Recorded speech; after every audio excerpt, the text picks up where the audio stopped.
Selamat pagi anak-anak kami sekalian. Apa kabar kalian? Mudah-mudahan kalian dalam keadaan sehat dan tetap semangat ya. Khususnya dalam mengikuti daring ya.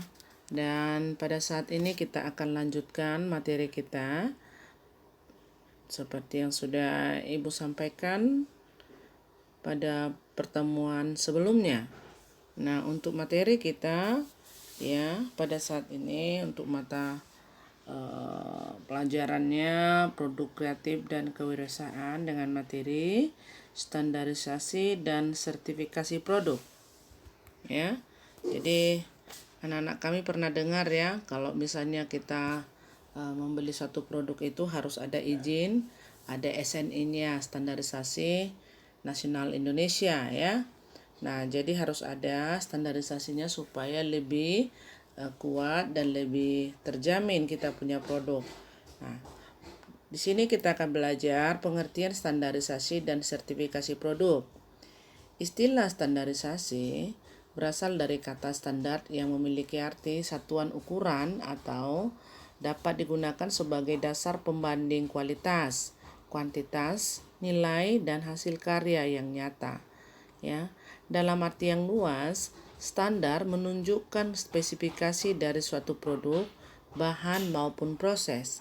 Standarisasi diimplementasikan pada saat sebuah perusahaan menghasilkan dan mengeluarkan sebuah produk ke pasaran. Nah, sebagai contohnya, apabila produsen akan memproduksi keran air, sebaiknya ukuran keran yang dibuat mengikuti standar dari ukuran pipa air yang ada. Produsen bisa membuat keran dengan ukuran 1/4 inci, itu misalnya ya, atau 1/2 inci sesuai dengan ukuran pipa air yang sering digunakan oleh konsumen. Nah, itu standarisasi, jadi artinya tidak lari daripada apa yang sudah ditentukan. Ya. Nah, itu contohnya. Kemudian yang berikut adalah menurut ketentuan pasal 1 angka 2 PP nomor 102/2000 tentang standar nasional. Standarisasi adalah proses merumuskan, menetapkan, menerapkan, dan merevisi standar yang dilakukan secara tertib dan bekerja sama dengan semua pihak. Standarisasi dapat diartikan sebagai penetapan norma dan aturan mutu produk yang ditetapkan bersama dengan tujuan menghasilkan produk dengan mutu yang dapat dideskripsikan dan diukur dengan perolehan mutu yang seragam. Nah, itu dia kalau menurut ketentuan pasal pertama ya mengenai standar nasional. Kemudian pengertian sertifikasi menurut pasal 1 angka 11 PP Standar Nasional adalah rangkaian kegiatan penerbitan sertifikat terhadap barang dan jasa. Jadi artinya supaya lebih diakui kita punya barang dan jasa harus ada sertifikatnya.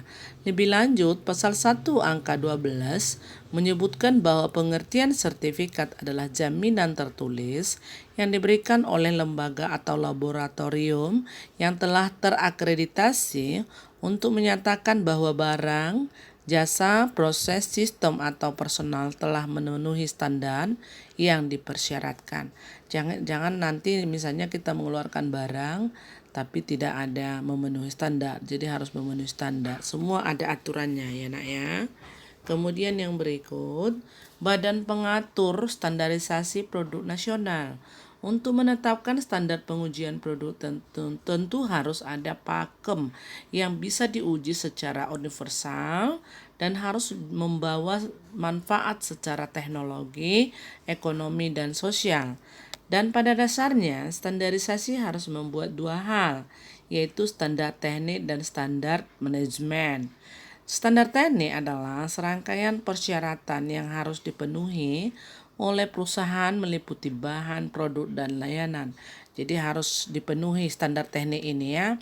Kemudian untuk standar manajemen yaitu struktur tugas, prosedur kerja, sistem manajemen, dan standar kerja dalam bidang kelembagaan, usaha, serta keuangan. Itu kalau untuk standar manajemennya. Jadi harus di-manage atau diatur ya. Apa yang diatur itu tadi yang sudah kita sebutkan. Nah, kemudian berikut adalah Badan Standarisasi Nasional atau disingkat dengan BSN memiliki fungsi sebagai berikut, yaitu yang pertama pengkajian dan penyusunan kebijakan nasional di bidang standarisasi nasional. Itu dia ya fungsinya. Yang kedua, koordinasi kegiatan fungsional dalam pelaksanaan tugas BSN. BSN itu singkatan dari apa tadi nak? Badan Standarisasi Nasional. Nah, fasilitas dan pembinaan terhadap kegiatan instansi pemerintah di bidang standarisasi nasional.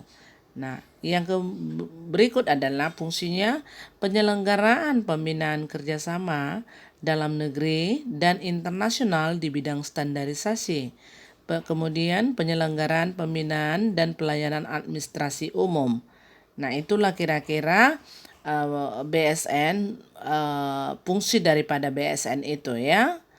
Kemudian yang berikut, kewenangan BSN sebagai lembaga penentu standarisasi produk nasional. Ya, kewenangannya apa saja? Penyusun rencana nasional secara makro di bidangnya, itu kewenangannya. Ya, kemudian perumusan kebijakan di bidangnya untuk mendukung pembangunan secara makro, penetapan sistem informasi di bidangnya, dan berikut adalah kewenangan lain sesuai dengan ketentuan peraturan perundang-undangan yang berlaku, yaitu ya yang pertama perumusan dan pelaksanaan kebijakan tertentu di bidang standarisasi nasional, dan yang berikut adalah perumusan dan penetapan kebijakan sistem akreditasi lembaga sertifikasi, lembaga inspeksi, dan laboratorium.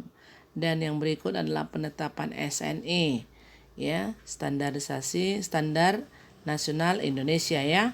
Kemudian pelaksanaan penelitian dan pengembangan di bidangnya. Nah, dari semua kewenangan BSN ini harus benar-benar dijalankan supaya apa? Ketika nanti kita mengeluarkan atau memproduksi suatu barang, ya harus memang dia sesuai dengan standar nasional yang sudah ditetapkan oleh undang-undang, ya. Nah, oleh karena itu anak-anak kami di akhir daripada video singkat ini, Ibu harapkan kalian boleh baca ulang kembali, pelajari ulang kembali materi yang ada di video singkat ini, bahkan materi yang sudah Ibu bagikan melalui e-learning, kalian pelajari dan dicatat kembali di buku catatannya. Oleh karena itu, anak-anak kami tetap semangat dalam belajar daring ini dan jaga kesehatan, ya.